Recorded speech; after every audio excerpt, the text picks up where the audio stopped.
겠습니다. 마태복음 15장 말씀. 마태복음 15장 말씀.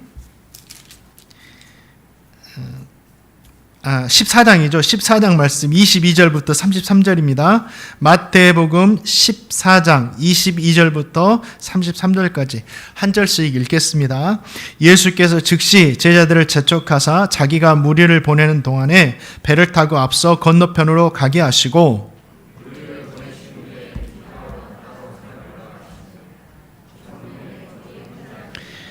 배가 이미 육지에서 수울이나 떠나서 바람이 거스름으로 물결로 말미암아 고난을 당하더라. 제자들이 그가 바다 위로 걸어오심을 보고 놀라 유령이라 하며 무서워하여 소리 지르거늘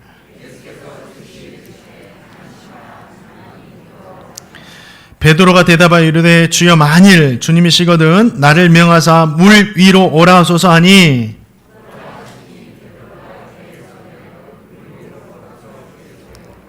바람을 보고 무서워 빠져가는지라 소리질러 이르되 주여 나를 구원하소서 하니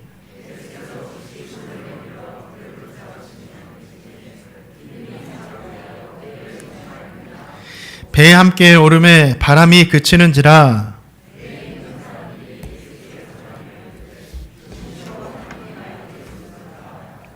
아멘.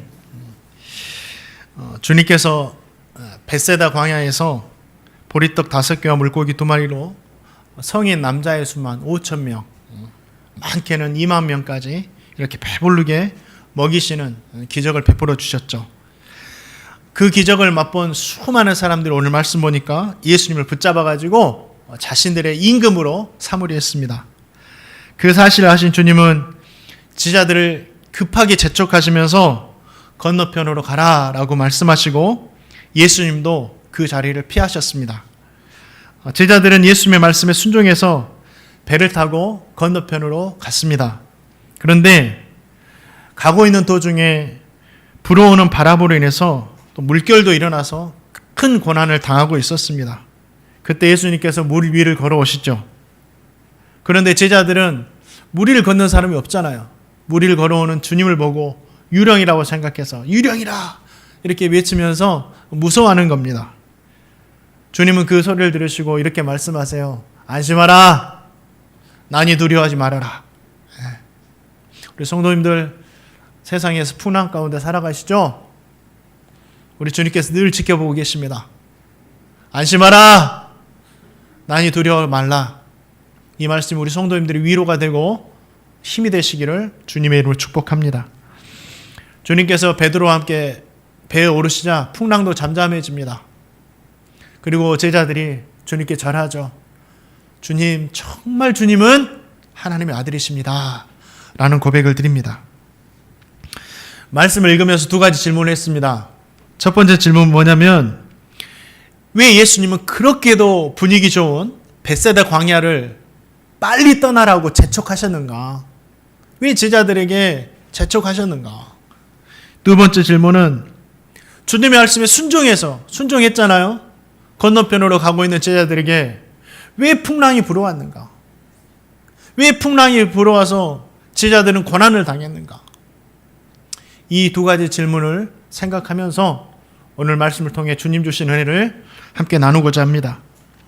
왜 예수님은 제자들을 급하게 재촉하셨을까요? 그리고 건너편으로 빨리 가라 이렇게 말씀하셨을까요? 이것은 제자들을 지키시고 보호하시기 위함인 거죠. 오병이어의 기적을 맛본 수많은 사람들이 예수님을 붙잡아서 자신들의 임금으로 왕으로 삼으려 하죠. 그 이유는 간단합니다. 예수님이 왕이 되면 이제 우리 먹을 것 걱정 없이 살겠다. 한 끼 식사도 없어서 힘들어 했잖아요. 먹지 못하는 고통이 제일 힘들잖아요. 배불리만 먹을 수 있어도 나는 만족하겠다. 이 배고픔만 해결돼도 만족하겠다. 이런 모든 사람들이었어요. 예수님 왕이 되시면 이제 우리가 먹을 것 걱정 없이 살 수 있겠구나. 예수님을 우리가 이제까지 귀로만 들었는데 직접 보니까 정말 능력도 있고 권능도 있고 성품도 좋고 사랑도 많으시고 우리를 위해 주시니까 이분이 왕이 되시면 우리 정말 편안하게 살 수 있겠구나 생각한 거죠. 또 한 가지, 이스라엘 백성들, 유대인들은 메시아 대망 사상이 있었어요. 선지자를 통해서 내가 메시아 보내주겠다, 너희들의 구원자를 보내주겠다, 그러면서 구원자를 기다리고 있었죠. 예수님이 보니까 구원자예요. 자기들에게 필요를 다 채워주시고, 야, 이분이 이제 우리를 정복하고 있는 로마도 물리치시고 과거에 찬란했던 다윗의 왕국처럼 이스라엘을 회복하실 수 있는 분이겠구나 생각하고, 이분이 메시아야, 이분이 하나님이 보내셨어 확신하고 예수님을 붙잡아서 자신들의 왕으로, 임금으로 삼고자 했습니다. 주님은 그 사실을 아시고 가장 먼저 제자들을 그 이스라엘 백성들과 분리시키십니다. 재촉하십니다. 왜 그럴까요? 자, 마태복음 14장 22절 말씀, 제자들에게 하신 말씀이에요. 읽어보겠습니다. 시작.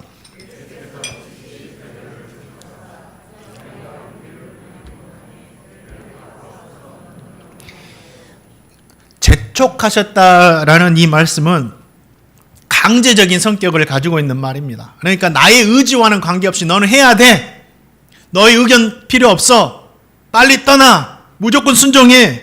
이런 말씀이에요. 왜냐하면 이스라엘 백성들과 제자들과 함께 있다가는 제자들마저도 예수님을 잘못된 시선으로 바라볼 수 있기 때문이에요. 예수님이 우리의 부족함을 채워주시는 분, 예수님이 우리의 배고픔을 달래주시는 분, 예수님이 우리에게 세상의 부유함을 안겨주실 세상의 임금으로, 진짜 세상의 왕으로만 생각할 수 있기 때문이죠. 그래서 제자들을 그런 생각을 가진 이스라엘 백성들과 급히 분리시키시면서 야, 빨리 건너편으로 가라 말씀하신 거예요. 지금 이 시대에도 이스라엘 백성들처럼 예수님을 바라보는 성도님들이 있습니다. 단지 이 부분도 있긴 있어요. 우리의 필요를 채워주시는 분이시죠. 우리 필요를 아시기 때문에. 근데 그게 전부가 아니잖아요. 그게 전부인 것처럼 단지 예수님이 나의 필요만 채워주시는 분으로 생각하시는 성도들이 있다라는 거죠. 그래서 그분을 나의 임금으로 삼고 신앙생활한 분이 있어요. 주님은 빨리 그 신앙으로부터 벗어나야 된다라고 말씀하시는 거예요. 왜 그럴까요? 그 신앙이 정말 위험하기 때문이에요. 예수님께서 오병이어처럼 나의 필요를 채워주시면 예수님이라고 막 열광을 합니다. 그분은 나의 예수님, 그분은 나의 임금, 이렇게 열광하다가도 예수님이 나의 필요를 채워주시지 않으면 어떻게 해요? 아니네 하고 뒤돌아서 버리기 때문이죠. 지금 이 시대에도 그렇게 신앙생활하는 분들이 있어요. 교회 나오고 예수님 믿으면 나의 필요가 다 채워질 줄 알았는데 안 채워지거든요. 나는 그 예수님을 믿고 왔는데, 그 예수를 믿었는데 안 되니까 뒤돌아서는 거예요. 심지어 이스라엘 백성들은 자신의 모든 필요, 자신의 모든 소망들을 이루어줄 거라고 생각했는데 마지막에 그렇게 하지 않으니까 나중엔 어떻게 되죠? 예수님을 십자가에 못 박혀 죽이기까지 합니다. 엄청난 위험한 신앙인들이에요. 그래서 그 신앙에서 빨리 분리되라, 벗어나라 말씀하시면서 제자들을 재촉하신 거예요. 사랑하는 성도님들, 저 성도님은, 우리 행복누리교회 성도님은 예수님을 단지 나의 필요만을 채우기 위한 임금으로 삼고자 하는 그 신앙에서 멀리 떨어지실 수 있기를 주님의 이름으로 축원드립니다. 그러면 우리 주님을 믿되 우리는 어떻게 믿어야 되는가? 오병이어의 기적을 일어난 이 벳세다 광야, 그 광야는 지금 축제의 현장이었습니다. 생각해 보세요. 5,000명, 10,000명, 15,000명, 20,000명 정도가 3, 4월 그 따뜻한 산들바람이 부는 저녁에 엄청난 식사를 하고 있는 겁니다. 여러분, 식사 자리 너무 분위기 좋잖아요. 마음 맞는 사람들이 모여가지고 공짜 식사를 한다면 너무 분위기 좋아요. 너무 행복한 거예요. 야, 여기가 좋사오니. 수많은 사람들이 예수님을 열광하면서 예수님을 자신들의 왕으로 세우려고 했어. 그 현장의 분위기가 얼마나 좋았겠습니까? 이 벳세다의 광야는요, 사람들의 환호와 박수와 칭찬과 예수님을 향한 존경이 가득한 곳이었어요. 제자들에게는 어떤 자리였을까요? 야, 예수님이 이제 진짜 임금이 되시려나 보다. 예수님이 임금만 되시면 지금 내가 예수님을 1년 이렇게 따라다녔는데, 먹는 것도 모자라서 따라다녔는데, 이제 나의 성공은 드디어 시작되는구나. 그렇게 자신들이 욕심내던 예수님의 우편과 좌편에 앉을 수 있는 출발점이 지금 이 벳세다의 광야입니다. 그런 기회가 있는 자리였어요. 너무 좋은 자리죠. 그런데 주님은 제자들에게 뭐라고 하세요? 기대하고 있는데, 야, 그 자리를 떠나라 하십니다. 왜 그럴까요? 잘못됐다라는 거죠. 목적에서 벗어났다라는 거예요. 제자들이 가져야 할 예수님을 따르는 목적은 섬김 받음이 아니었어요. 높은 자리에 올라서서 막 섬김 받음이 아니었습니다. 예수님의 제자들이 따르는 목적은 섬기는 자리였어요. 섬겨야 된다. 섬겨야 된다. 예수님은요, 무엇 하나 부족한 것이 없으신 분이세요. 그렇잖아요. 그분은 천지 만물을 창조하신 하나님이세요. 오늘 증거해 주잖아요. 무리를 걸었다는 그 모습이 뭐예요? 만물을 다스리시는 천지 만물을 창조하신 주인이시다는 뜻이에요. 이 세상의 주인이시고 사람이 줄 수 있는 환호, 박수, 좋은 자리보다 더 이미 좋은 것들을 완벽하게 가지신 분이 바로 우리 주님이세요. 오병이어의 기적을 일으키신 예수님을 바라보면은 그분에게는 정말 무엇 하나 부족한 것이 없다라고 우리는 볼 수 있어요. 왜냐하면 마음만 먹으면 다 하실 수 있으시니까. 이분은 부족한 것이 없으세요. 그런데 그 예수님이 이 땅에 오신 목적이 뭐예요? 그 놀라운 권능과 권세를 가지시고 많은 사람들을 위해 군림하면서 섬김을 받으려는 것이 아니라 그 모든 놀라운 권세와 능력과 권능을 가지시고 이 낮고 낮은 사람들을 섬기기에 오셨다라는 거죠. 제자들도 그 백성들을 섬기는 자리에 있기를 원하셨다라는 거예요. 자, 마태복음 20장 28절 말씀 읽어보겠습니다. 시작.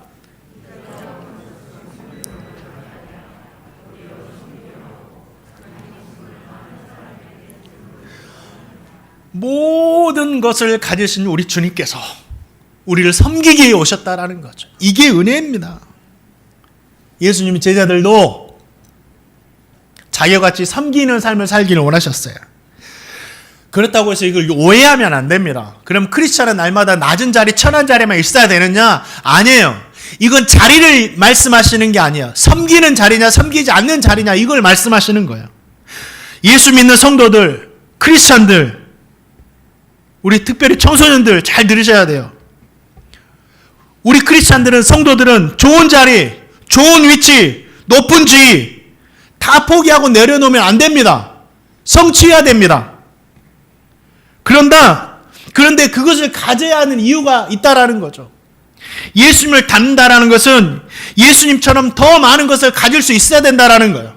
예수님처럼 많은 능력을 가질 수 있어야 된다라는 겁니다. 그냥 힘없고 낮아져서 섬기는 것이 아니라 많은 것을 가지고 나서 섬겨야 된다라는 거죠. 더 많은 능력을 겸비해야 돼요. 우리 청소년들은 지금부터 준비하셔야 됩니다. 더 높은 자리를 욕심내세요. 더 많은 능력을 욕심내세요. 그런데 그 높은 자리와 그 능력을 왜 우리가 가져야 되는지 이걸 분명히 해야 된다는 겁니다. 왜 우리가 많은 능력을 가져야 되고 될 수 있는 높은 자리에 있어야 되죠? 그것은 섬김 받기 위해서가 아니라 많은 사람들을 섬기기 위해서 내가 가진 능력만큼 섬길 수 있는 겁니다. 이 땅에서 사람이 오를 수 있는 가장 높은 자리는 뭐죠? 정치적으로 대통령이죠. 대통령의 자리가 사람이 오를 수 있는 가장 높은 자리입니다. 하지만 잘 들으세요. 대통령이 되더라도 섬기는 모습은 전혀 없고 군림하는 대통령은, 군림하고자만 하는 대통령은 대통령으로서 가치가 없습니다. 5,000명의 사람을 먹이지 않고서 5천 명분을 혼자서 차지하는 대통령은 가치가 없어요. 대통령은 될 수 있겠죠. 그러나 대통령이 되더라도 섬길 때, 대통령의 자리에 올라서 5천 명을 먹일 때 대통령의 이름으로서 가치가 있는 겁니다. 우리 주님께서도 위대한 이유가 뭐예요? 존경받고 사랑받고 정말 가치 있는 이유가 뭡니까?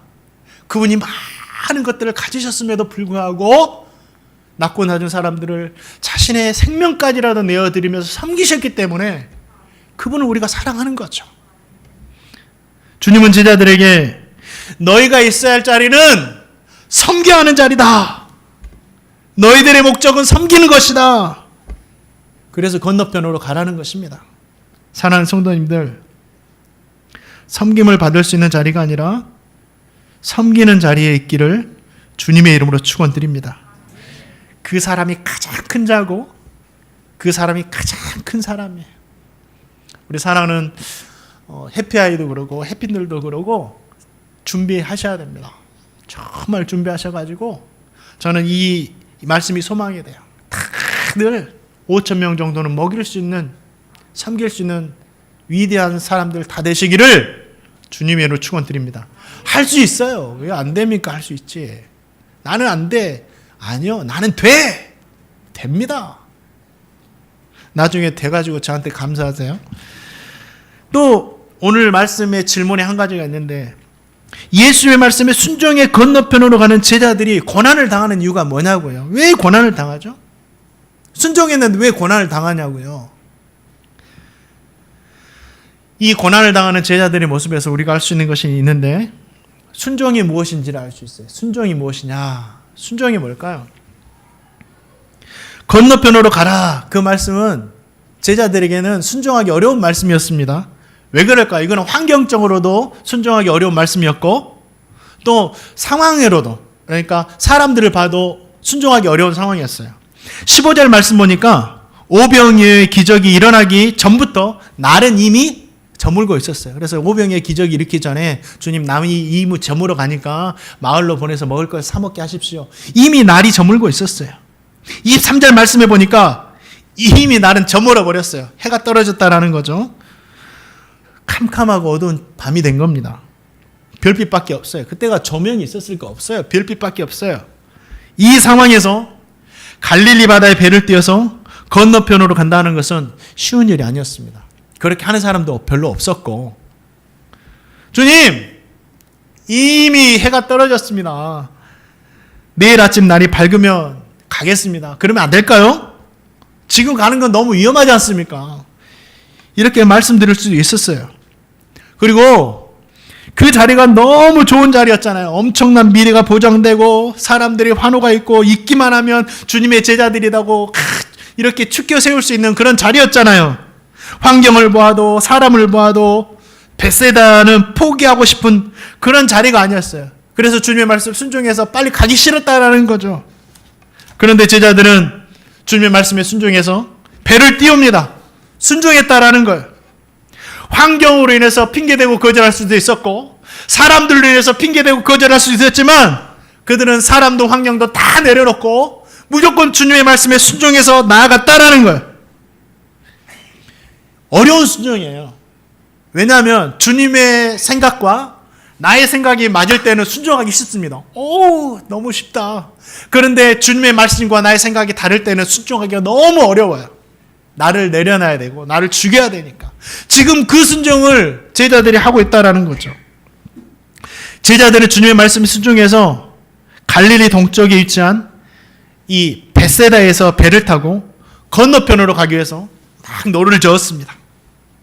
요한복음 6장에 보니까 노를 저어가지고 10여리쯤 갔다 그래요. 배를 타고 한 5km 정도 이렇게 열심히 간 거죠. 그때 바람이 불어가지고 물결이 일어났습니다.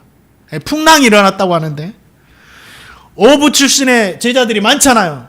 어부 출신의 제자들이 있었음에도 불구하고 너무 물결이 거세가지고 고난을 당하고 있었다라고 성경은 이야기하죠. 이 고난이 어떤 고난이냐면 그냥 힘든 고난이 아니라 이 고난이라는 단어가 여인이 해산을 할 때, 아이를 낳을 때 당하는 그 고난을 말하는 거예요. 그처럼 죽을 것 같은 고난을 당하면서 힘을 쓰고 있었다라는 거예요. 제자들이 살아보려고, 순종해 보려고. 제자들이 당하는 고난을 보면서 좀 의아한 부분이 있어요. 뭐냐면 제자들은 자신이 좋아하는 것을 다 내려놓고 말씀에 순종했잖아요. 그러면 참 이렇게 멋지게 순종했으니까 주님이 은혜 베푸셔가지고 물결을 잔잔하게 하든가 순풍이 불어가지고 노젓지 않아도 잘 가게 해야 되는데 풍랑이 불었다라는 거죠. 여러분 이런 말씀 들어보셨어요? 순종하면 축복받습니다. 순종하면 탄탄대로가 열리고 순종하면 하늘이 도와줍니다. 얼마나 좋아요. 그런데 오늘 말씀 보니까 안 그래요. 순종했는데 풍랑이 불어요. 고난을 당해요. 힘들어요. 죽을 것 같아요. 자칫하면 진짜 물에 빠져서 다 죽게 생겼습니다. 왜 그들은 고난을 당할까요? 이 말씀에서 주님은 우리에게 하시는 이야기가 뭘까요? 잘 들으세요, 우리 성도님들. 아픈 이야기지만 저와 성도님이 하나님의 말씀에 순종해도 고난을 만날 수가 있습니다. 죄송하지만 오늘 말씀이 그래요. 주님의 말씀에 어렵게 나를 죽이면서 순종해도 고난을 당할 수가 있어요. 제자들이 예수님의 말씀에 순종할 때 풍랑으로 해서 고난을 당한 것처럼 실제로 예수님을 믿고 풍랑을 만나 고난을 당하는 성도들이 얼마나 많은지 몰라요. 예수 믿으면 다 잘 될 줄 알았어요. 예수 믿으면 다 모든 것이 해결될 줄 알았어요.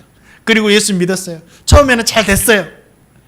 오병이어도 먹고 주님의 사랑도 구원의 은혜도 감격하고. 그런데 또 믿음으로 살다 보니까 풍랑이 옵니다. 안 그런가요? 예수 믿고 다 탄탄대로만 걷고 계십니까? 제가 많은 성도인을 만났는데 어떤 집사님이 저에게 와서 상담을 해요. 목사님, 저희가 지금까지는 예수 믿는 거 숨기고 신앙생활을 했는데 아버님이 아시고 우리 집안은 예수 믿으면 유산은 한 푼도 없다라고 말씀하세요. 어떻게 해야 됩니까? 그럼 우리는 쉽게 생각하죠. 예수 믿 중요하지 그까지 물질이 중요하냐. 포기해. 이렇게 말씀할 수 있지만 그것이 1억이 아니고 10억이 아니고 50억이 훌쩍 넘는 돈이라고 한번 생각해 보세요. 고민이 되죠. 그것도 예수님 믿고 만나는 풍랑일 수 있습니다. 또 예전에는 제 어릴 적에는 국가시험이 주일에만 있었어요. 이렇게 주일에만 있었습니다. 그래가지고 정말 주일 성수 하고자 하는 우리 성도님들은 국가시험을 포기하는 성도님들이 참 많았어요. 그래서 정말 어려움을 당하는 성도님들이 참 많았습니다. 저는 그것도 풍랑이라고 생각합니다. 그런데 그런 풍랑을 이겨낸 성도님들과 기도가 있었기 때문에 사이가 많이 바뀐 거죠. 그뿐 아니에요. 우리 성도님들 예수 믿고 나서 금면하시고 금주도 하시고 그러시는데 저는 이제 금연하고 금주가 뭐 죄냐 아니냐 이걸 말씀드리려는 게 아니에요. 이거 말씀드리는 게 아닙니다. 그런데 어느 순간에는 결단할 때가 오더라고요. 어느 순간은 결단할 때 와요. 그런데 그 단순히 이게 금연 금주의 문제가 아닙니다. 금연 금주의 문제가 아니고 인간관계의 문제입니다. 친구들이 다 떨어지는 거죠. 다 술자리 하면서 인간관계 맺고 이야기도 나누고 친구들도 만나고 그런 인간관계를 형성했는데 이제 이 술자리에 대해서 금주를 하면서 멀어지기 시작하니까 그 친구들 인간관계가 다 끊어진다라는 거예요. 혼자 된다라는 거죠. 주님은 물론 함께 하시겠지만 저는 그것도 우리가 예수님 믿고 말씀으로 살아갈 때 만나는 풍랑이라고 보여져요. 저와 성도님이 예수를 믿고 나서 탄탄대로만 열리는 게 아니에요. 풍랑을 만납니다. 과정 가운데. 그러나 우리 성도님들 우리가 기억해야 할 건 뭐냐면 이 풍랑은 과정이지 끝이 아니에요. 오늘 말씀해 보니까 마지막에 풍랑 끝에서 걸어오시는 주님을 만날 때 풍랑이 잠잠하게 됐다라는 거죠. 이겨냈다라는 거예요. 승리했다라는 거예요. 사랑하는 성도님들, 우리가 순종할 때 과정 가운데 어려움과 풍랑은 만날 수 있지만 끝까지 우리가 노를 저어 간다면 주님께서 이기게 하실 것이고, 주님께서 잠잠하게 하실 것이고, 주님께서 우리에게 정말 오셔서 내니 두려워 말라고 위로하시고 칭찬하시고 반드시 승리하게 하시는 은혜 주실 줄 믿습니다. 그렇기 때문에 풍랑을 만나도 이상히 여기지 마세요. 사도들은 복음 전하다가 능욕을 받잖아요. 매질을 당하고. 그런데 뭐라고 그래요? 풀려나면서 내가 주님의 이름으로 능욕받은 것을 합당하게 여긴다, 기뻐하면서 공의 앞을 떠났다 그래요. 사랑하는 성도들, 왜냐하면 그들은 승리를 확신했으니까. 풍랑 가운데 성도님들 있으세요? 잘못된 게 아니에요. 잘못돼서 풍랑이 있는 것이 아닙니다. 주님이 함께 하십니다. 반드시 이 풍랑을 지나서 잠잠하게 하시는 주님의 은혜가 우리 성도님에게 있기를 주님의 이름으로 축원드립니다. 오늘 풍랑 가운데 있는, 고난 가운데 있는 우리 제자들을 보면서 또 알 수 있는 게 뭐냐면 순종이 뭐냐라는 걸 알 수 있어요. 사랑하는 성도님들, 예수님을 믿고 나서 성도에게는 순종이라는 단어를 떠나서는 우리가 신앙생활을 할 수가 없습니다. 왜냐하면 모든 하나님의 말씀이 우리에게 순종을 요구하기 때문이죠. 안식일을 기억해서 거룩하게 지켜라, 사랑해라, 기도해라, 감사해라, 다 우리에게 순종을 요구하시는 말씀이기 때문에 순종을 떠나서는 우리가 신앙생활을 할 수가 없는 거예요. 순종이 뭐냐? 오늘 제자를 통해서 우리는 볼 수 있습니다. 우리가 순종한다라는 것, 주의 말씀이 딱 듣고 순종한다라는 것은, 야, 순종하면 이제 하나님께서 도와주시고 탄탄대로가 열릴 것이니 내가 그 탄탄대로를 걸어갈 것이다 작정하면서 하는 것이 순종이 아닙니다. 순종은 뭐예요? 내가 한번 주님의 말씀대로 순종하기로 결정했다면 뒤돌아서지 않겠다. 내가 순종하기로 결단했다면 어떤 어려움이 만나더라도 그 어려움과 맞서겠다. 이것이 순종입니다. 이것이 순종이에요. 제자들은 풍랑이 몰아치자 어떻게 했어요? 뱃머리를 돌렸나요? 아니요. 풍랑과 맞서 싸웠습니다. 주님의 말씀에 순종해서 건너편으로 가기 위해서 예를 썼습니다. 뱃머리를 돌리기만 하면 바람을 등지고 돌아왔던 곳으로 갈 수 있었어요. 그럼 핑계댈 수 있었죠. 가려고 했는데 풍랑이 불어서 죽을 것 같아서 돌아왔습니다. 말할 수 있었겠죠. 그러나 제자들은 그렇게 하지 않았어요. 주님의 말씀이 떨어졌습니다. 그리고 고난 속에 있더라도 순종해서 그 건너편으로 가기 위해서 계속해서 노를 저었다라는 거죠. 이것이 바로 순종입니다. 사랑하는 성도님들, 순종하기로 결단했다면 우리 제자들과 같이 돌아서지 마세요. 왜 돌아섭니까?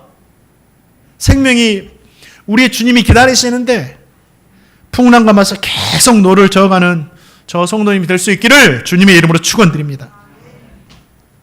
우리 고난 속에 있는 제자들을 통해서 또 볼 수 있는 건 뭐냐면, 이 고난이라는 것은, 순종할 때 오는 이 풍랑이라는 것은 주님을 만나기에 가장 좋은 시간이고 장소이고 환경이라는 거예요.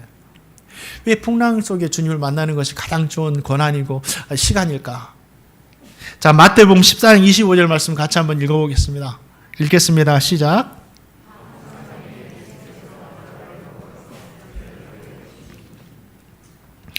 마태복음 14장 보니까 밤 사경에 제자들은 밤 사경까지 파도와 싸우면서 고난을 당하고 있었죠. 이 밤 사경은 우리 시간으로 새벽 3시에서 6시까지 사이입니다.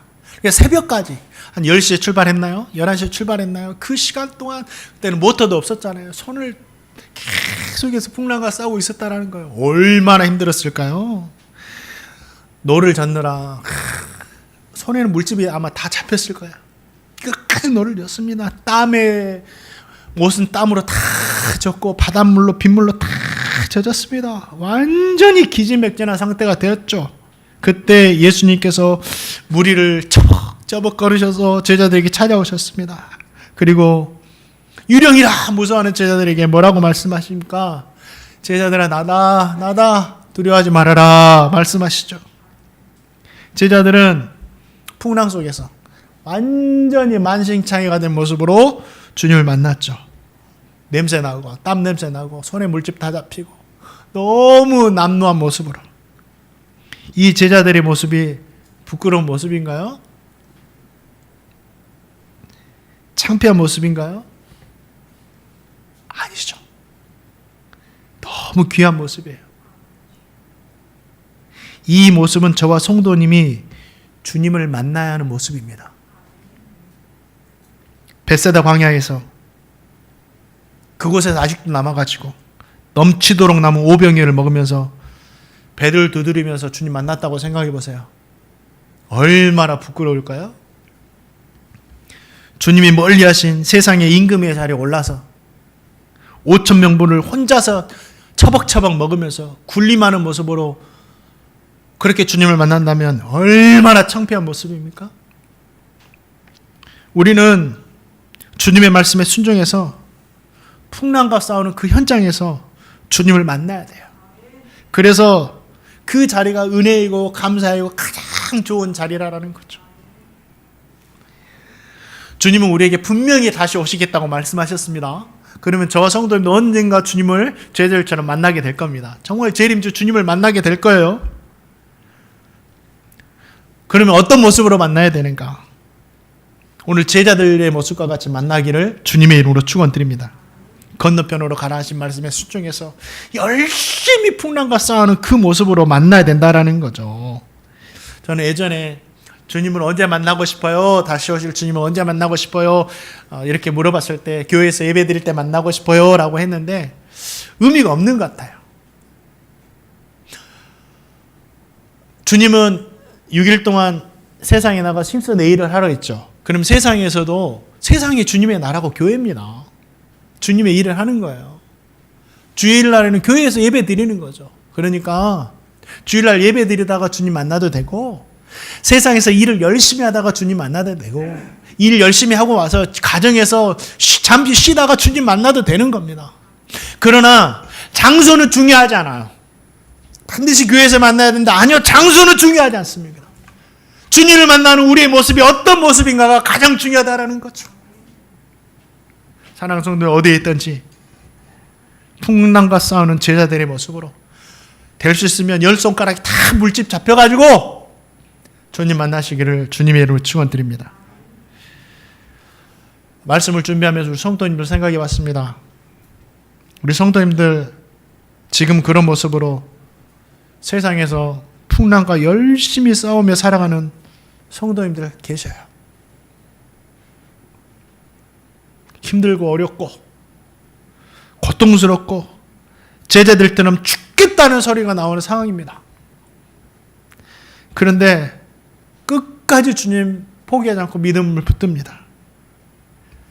우리 성도님들 잘하고 계신 거예요.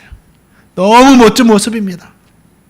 주님 보실 때 가장 위대한 모습이고 바라기는 저와 성도님 모두가 말씀에 순종하는 모습으로 풍랑과 싸우는 그 순종 현장에서 다시 오실 주님 만나게 되기를 주님의 이름으로 축원드립니다. 우리가 주님을 만나고 나서 풍랑 속에서 해야 하는 고백이 있습니다. 예수님께서 배에 오르시자 바다가 언제 그랬냐는 듯이 잠잠해지죠. 여러분, 성도님들 주님 만나면 삶의 모든 풍랑은 아무런 힘을 쓰지 못해요. 왜죠? 주님이 정답이시기 때문에. 주님은 잠시 풍랑이 힘이 센 것처럼 보이지만 지금은요 잠시 풍랑이 힘이 센 것처럼 보이지만 진리이신 주님이 오면 풍랑은 잠잠하게 될 수밖에 없습니다. 우리의 순종의 삶이 정답이기 때문에. 제자들을 무리를 걸어오고 풍랑을 잠잠하게 하신 그 주님을 보면서 이런 고백을 합니다. 자, 읽어볼까요? 마태복음 14장 33절 읽겠습니다. 시작.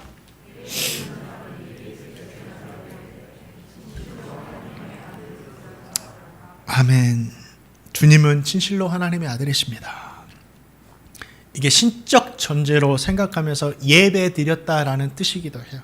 그러니까 주님을 이제는 한 인간으로 바라보는 게 아니라 세상의 임금으로 바라보는 것이 아니라 진짜 주님을 만나서 주님을 고백하는 거예요. 제자들이. 주님은 오병이어의 기적을 통해서 이스라엘 백성들이 듣고 싶은 이야기가 뭐였냐면 이 고백이었어요. 주님이 진짜 하나님의 아들이시네요. 당신이 세상의 임금입니다. 이게 아니었어요. 주님이 진짜 하나님의 아들이시네요. 지금 제자들을 풍랑 속에서 만나서 뭐라 그래요? 주님이 진짜 하나님의 아들이시네요. 사랑하는 성도님들, 우리 주님은 하나님의 아들이십니다. 그리고 우리를 구원하실 구원자이십니다. 우리 그분을 믿는 거예요. 세상의 임금을 믿는 게 아닙니다. 우리가 오병이어를 맛보지 않았더라도, 풍랑 속에서 주님을 만나지 않았더라도, 우리에게 진짜 이 믿음이 있다고 한다면 우리는 다 은혜 받은 사람들입니다.